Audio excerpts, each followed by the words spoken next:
มาพี่น้องมานี่มากินเตี๋ยวกินเฟิร์สเลยก่อนหิวเขาซีมก่อนมากินอยู่น้องบัวไปยายบัดเซินยายบัดเซินแซ่บอยู่อะไม่พอไปหยาได้สมุนบ้านเฮาก็ยังไปหยาเตี๋ยวลาวเฟอร์ลาวนั่งค้างนะ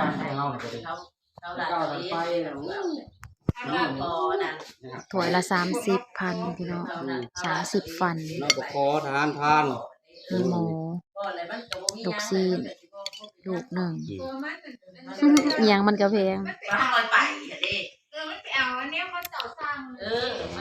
เอาเจ้าก็ได้จักลูกก็เจ้าก็ได้2เขาก็ได้ลูกเดียว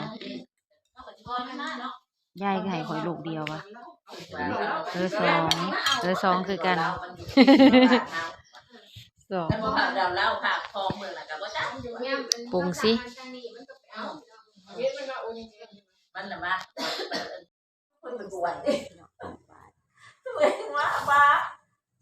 มาได้มากินเตี๋ยวก็เจ้าไปเที่ยวงานกินเฟอพี่น้องกินเฟอคือแต่ที่ไปรถมันไปง่ายอยู่ไปแล้วก็ลงกับงานท่างานถ่ายย่างไปหรอเนาะเจ้าคนหลังไปนั่นไปยังไงปันหายไปเนาะคือว่าแล้วมึงถาดนมเนาะสำหรับถาดคนหนังงานมัน2พังเนาะเขาก็เลยบ่ได้เป็นเปิดไปเห็นเพิ่นไปมากินเฟืออยู่น้องบัวเนาะ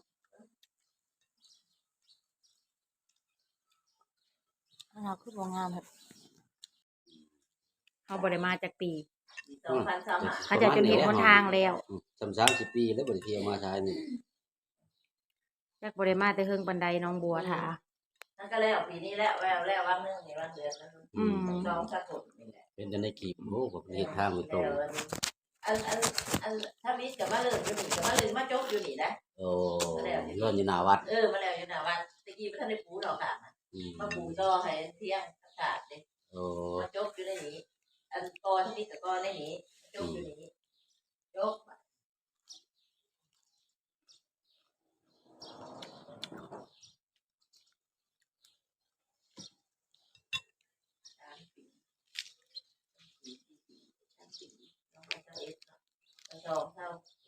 2,000ตัวเลยค่ะมีค่ะ2,000ในนี้เขียนเลยคือว่า2,000บ่แม่นอะไรเนาะ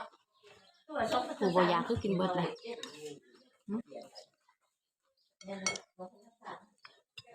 แสดงว่าไว้อยู่ซั่นเฮ็ด3 ปีแล้วเบิดบ้าน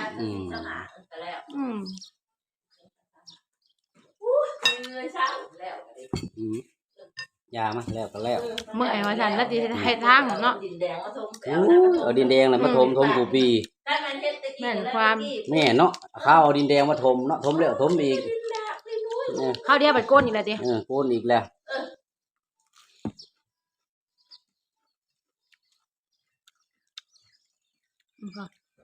กินใส่ก่อนบ่ได้อยู่ในเช้าได้เป็นหน่วยแหละหาหน่วยต้นหาหน่วยต้นมือหาหน่วยกินไม่หมดน่ะก็ได้2ซอย3ซอยบ้านข่อยก็ดีอย่าปิมื้อนึงปีนี้ผัดเฮ็ดบุญขอดซิมเลยบ่ทันได้มันรายจ่ายหลายกระจกจะมีแห้งแน่กับเอาบุญชิ้นกับจะเผาเอาอีกเด้อซั่นก็เอาแล้วว่าค่ะมันก็มีแห้งเนาะเดือน4นี่แล้วบ่ทันได้บุญเดือน3นี่ก็เอาเดือน2ก็เอาเดือน12ก็เอาจะว่าเอาญาติเดือน4จะเผาเอาเดือนสงกรานต์เอาของบุญมาได้บ้านเฮามันว่าสิเอาแล้วจะลองอันทางว้ายมันแฮงบ่มีเงินวันทางแล้วก็สลองจังจะลองเขาว่าอีเด้อ้าวเฮ็ดปากเดียวแต่ว่าสิเฮ็ดตัวหรือว่าเฮ็ดตอนนั้นอันนี้ว่าสิจะลองบ้านเฮาก็สิฉลองซิมก็แล้วซิมบ่ได้จะลองใหม่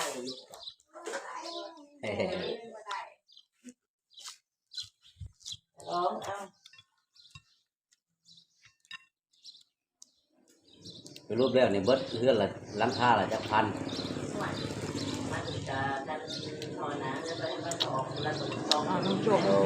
บ่นอนหน้าเฮือนก็ออกตื่นอีกเนาะขนาดเรื่องอะไรประกอบทุกวันนั่นแหละอันนี้เอามันแล้วงูขึ้นทุกวัน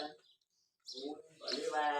เป็นใต้เป็นพิน ได้ออกเพิ่มแม่นบ่ ตามยุทธการส่งและ อืม ตอนนี้ต้องจัดซีหาโต๊ะมาต้นจัด นะพวกแนวทอดหน้าเพื่อนเฮาก็เลยโทร มา แห้ง เมื เล อย งนอกเมืองนาค่ะประกอบส่วนนั้น น้องดาวสาวบ้านสวน สบายดียามแรงจ้ะพี่น้อง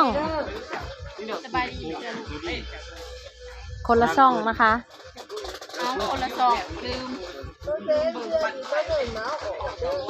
เอ้า ว่าบ่จักกระทามเพื่อนคนนั้น บ่กดของเจ้าไผ่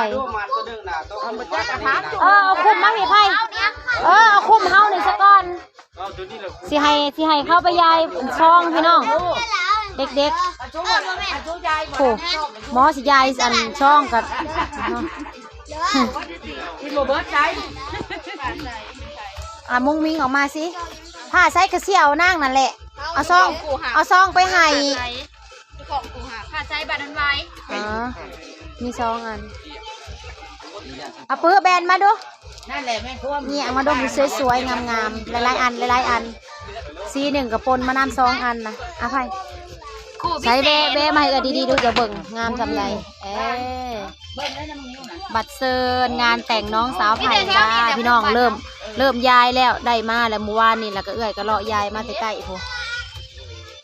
บริถ่ายให้ป้าลุงเบิ่งนะเขาซื้อมาถ่ายตอนอยู่เพื่อนนี่แหละ เราจังฉลาดน้ำ แล้วก็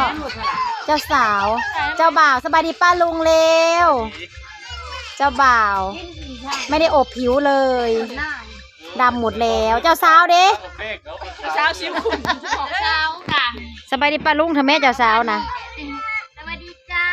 น้องไผ่เงินเจ้าสาวพี่น้องกำลังเตรียมงานกระเถิกกันอยู่ อันนี้กะซุ้มแม่ หน้า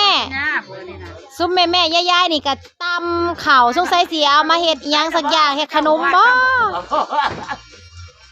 ตำข้าวกำพี่น้อง กำเป็ดขนมพี่น้องเอ้ยนี่น่ะเพราะไม่ใหญ่เทินนี่ ไม่ใช่เธอสิเอามาซอยห่อกันนะบ่มื้ออื่นนี่ห่อข้าวต้มบ่สงสัยอยู่ห่อข้าวต้มบ่ น้ำในข้าวถ่ายเอาข้าวสายเอาตำ อุ้ยตำมือพี่น้องป้องปลายมันกระโพดกระโพบัดนี้คือสิแลกไม่ใหญ่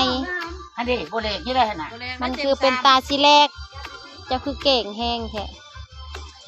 น้องดาวไปที่แม่ไปหายายซองห่านผู้แซ่ผู้สาวน่ะ เอามือไอ้ทั้งหมดเอาให้น้องดาวไปอะไรห้ามนะนี่แล้วนะ ไปหิไป ดาว อ้าวไปจะได้พวกทั้งนี้นี่ ห้ามนี้บ่นาง เจ้ามันจะไปได้นั่งในบ้านก็นั่งกันจะไปได้ก็จะไป เอาคุ้มหวยจะให้น้องดาวไป คุ้มหวยนะเฮาเมื่อยายก็ได้ขี่รถ พี่เนี่ยพี่ช่าง ช่วงนี้ก็จะลงตลาด ตลาดเขาก็ต้องนี่แหละคน งานแต่ง ทำไมเขาถึงลงเบิดทุกคน งามเด้โอ้ตาย โอ้ยเนาะตกใจดิสีที่เราเลือก เลือกออกมาได้ สวย แต่เศร้ามาหาเฮ้ย เข้าใจตรงกันเดี๋ยวพากันเลือกสีนี่ เลื่อนเห็นแล้วก็งามเลยน้องทิพาวันกับเอกพล ชื่อเจ้าบ่าวแบบเลิศ ผ่านพรสวรรค์ เลิศแสดงแตนมากเลยค่ะ กว่าเรา เลิศมากดอกไม้